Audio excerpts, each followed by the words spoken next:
Hello everyone, we are on chapter 7, which is called Are There Limits to Knowledge? I'm going to get started with paragraph 1.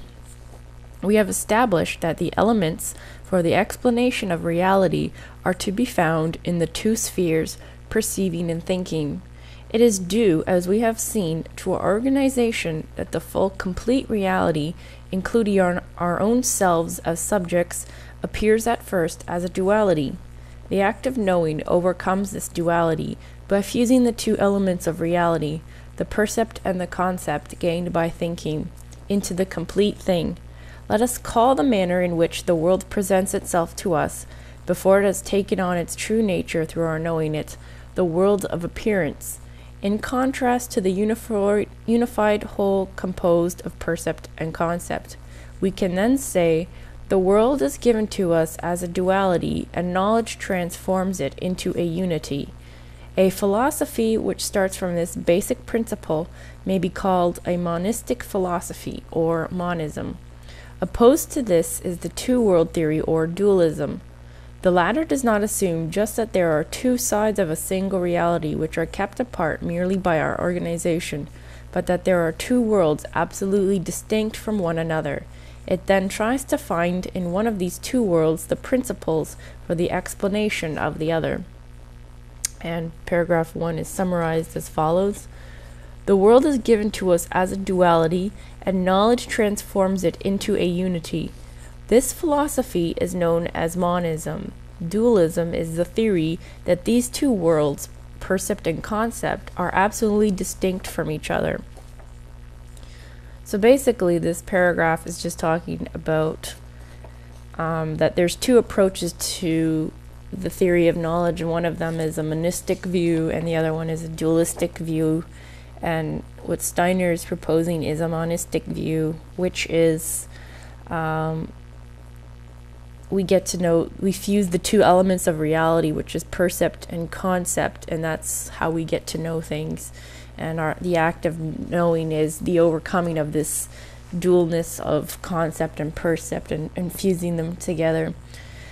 And the dualism is that these two things are completely separate, and they're very distinct from one another. He will go on to talk about more about dualism, so why don't we just move on? And that's the main point in that paragraph. And as he says in the beginning, it is due, as we have seen, to our organization that the full reality appears to us at first as a duality. So for a monistic view, the world appears as a duality, but it doesn't necessarily mean that the world is a duality, whereas for dualism, the world perceive the world as dualistic, and they can't seem to fuse them the way monism does. So in paragraph 2, I'll move on. Dualism rests on a false conception of what we call knowledge.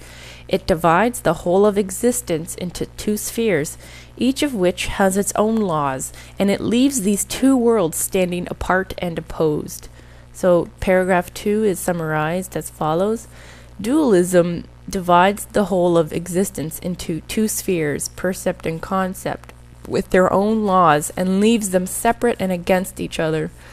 So basically he starts to talk about how dualism doesn't bring these two spheres together. It kind of makes them conflicting against each other. It makes them seem like they're fighting against each other when really they're just two sides of reality, and that they do come together to make a whole. And at this point, dualism doesn't really do that. It just kind of sees them, standing separately and opposed to each other like that. So that's sort of the difference between dualism and monism. So paragraph 3. It is from a dualism such as this that there arises the distinction between the perceptual object and the thing in itself, which Kant introduced into philosophy, and which to the present day we have not succeeded in eradicating. According to our line of argument, it is due to the nature of our mental organization that a particular thing can be given to us only as a percept. Thinking then overcomes this particularity by assigning to each percept its rightful place in the world as a whole. As long as we designate the separated parts of the world as percepts, we are simply following, in this separating out, a law of our subjectivity. If, however, we regard the sum of all percepts as the one part, and contrast this with a second part, namely the things in itself, then we are philosophizing into the blue. We are merely playing with concepts. We construct an artificial pair of opposites, but we can gain no content for the second of these opposites, since such content for a particular thing can be drawn only from perception. And paragraph 3 is summarized as follows. In dualism, there arises the distinction between the perceptual object and this thing in itself. It is due to our mental organization that an object is given to us as a percept. Thinking overcomes this by assigning to each percept its rightful place in the world as a whole. As designating these separated parts as part of the world of percepts, we are following a law of our subjectivity. If, as in dualism, we consider this sum of all percepts as one part and contrast it to the second part, the things in themselves, we create an artificial pair of opposites. Okay, so thing in itself, I looked this up on Wikipedia, and the thing in itself is defined as an actual object and its property independent of any observer. And so for dualism, they have the percept as one part and the thing in itself, which is the second part. And again, thing in itself means an actual object and its properties independent of any observer. So if you can just see that already, that it is sort of, as Steiner points out, that you're just playing with concepts, because that's a concept that this is an object that is, and its properties are independent of an observer. I mean, it's very redundant, if you will, that they believe in this worldview where it has the percept and then it has a thing in itself. It's like they're very much redundant, and what the problem arises in dualism is it creates an artificial pair of opposites, because the thing in itself really doesn't exist. I mean, what you're talking about is the objects that we're observing.